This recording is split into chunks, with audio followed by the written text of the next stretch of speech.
การเบาเรื่องความสำคัญของวันสงกรานต์ให้เฮาเนี่ยฟังนะคะนะว่าเพิ่นก็ว่าเนาะปีนี้เนาะปีนี้นางสงกรานต์เฮาจะว่านางสงกรานต์เฮานี่เพิ่นอันเพิ่นซื้อเพิ่นน่ะซื้อเพิ่นน่ะเอียงก็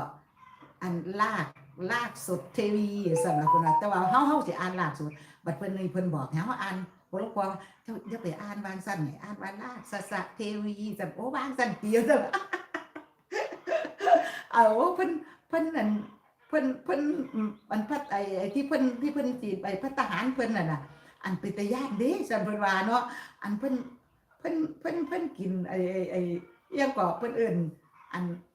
โลหิตว่านั่นล่ะโลหิตนะหลวงพ่อเพิ่นเว้าเนาะเพิ่นเว้าฟังมื้อนั้นเนาะก็ฟังนะคะนี่ล่ะคันถ้าเฮาได้ไปวัดไปว่าเพิ่นก็เว้าให้เฮาฟังอันนั้นอันนี้แล้วก็บางครั้งเฮาก็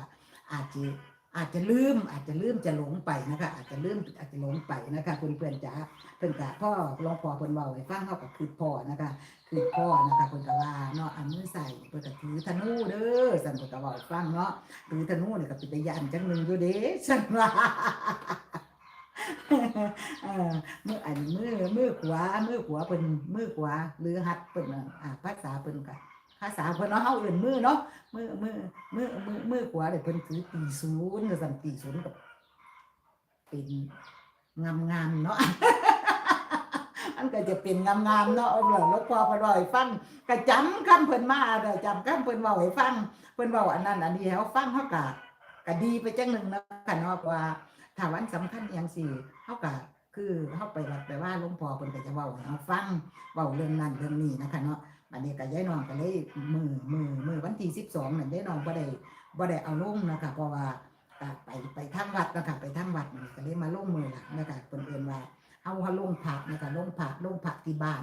พระที่บ้านคือเฮามีอันใดเฮาก็เอามาลงเนาะค่ะมีพระหรือมีของศักดิ์สิทธิ์อีหยังที่เฮานับถือหรือหาของศักดิ์สิทธิ์ต่างๆคนอื่นเอามาลงเฮาก็เอามาส่งมาช่วยนะคะเอามาล้างคือปีนึงเฮาก็จะเฮ็ดเทื่อนึงคือการล้างการสงการล้างการสงนะคะซึ่งเฮาหลังจากเฮาล้างแล้วก็จะมีการสงด้วยน้ำอบน้ำหอมแล้วก็เนาะซึ่งก็ได้น้องก็เตรียมพร้อมกันย่ำนั่นมากับลูกหลานเขาก็มาเขาก็จะมาไหว้พระไหว้หยังแล้วก็จะมีน้ำอบน้ำหอมนะคะเขาก็จะเฮ็ดไว้นะคะเฮ็ดไว้มีดอกไม้มีดอกข้าวตอกดอกไม้นะคะเพื่อจะให้ลูกหลานเขาได้สิได้พ่มน้ำอบน้ำหอมแก่ไอ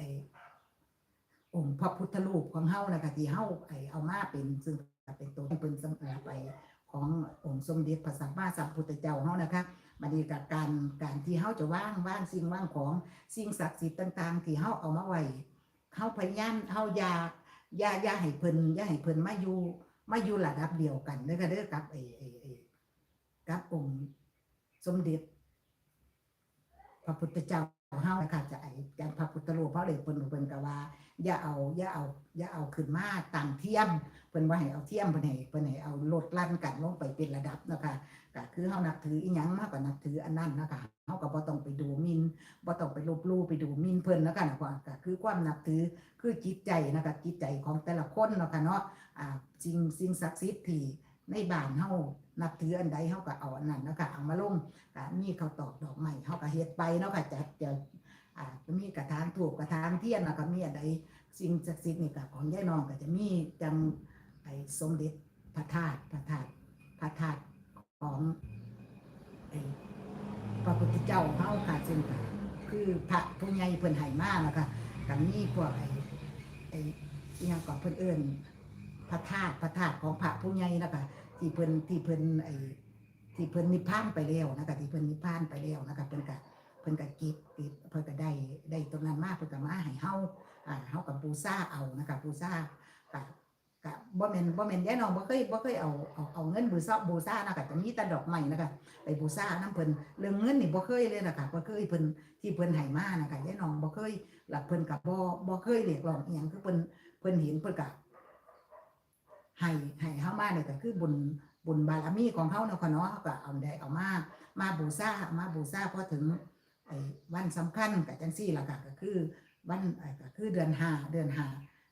ก็คือมื้อสงกรานต์ของเฮาสงกรานต์เฮาก็เพื่อเฮาจะมาล้างมาสวยนะคะมาล้างมาสวยมาทำความสะอาดนะคะเพื่อนๆจ๋า